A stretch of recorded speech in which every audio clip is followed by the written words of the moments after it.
When I'm on the barbecue for a party, it's so nice to have everything I need within arm's reach.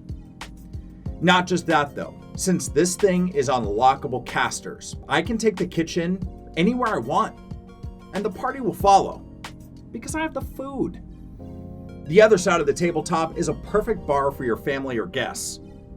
And depending on how you have power run in your backyard, you might even be able to put a mini fridge and other appliances in the island too. If you're like me and love to play host in the summertime, this would be a great project to get you ready for the summer season. Check out the link for the instructions and blueprint, and check in next episode where I ask you directly if you were born in a barn. No, really, we're building barn doors. See you then.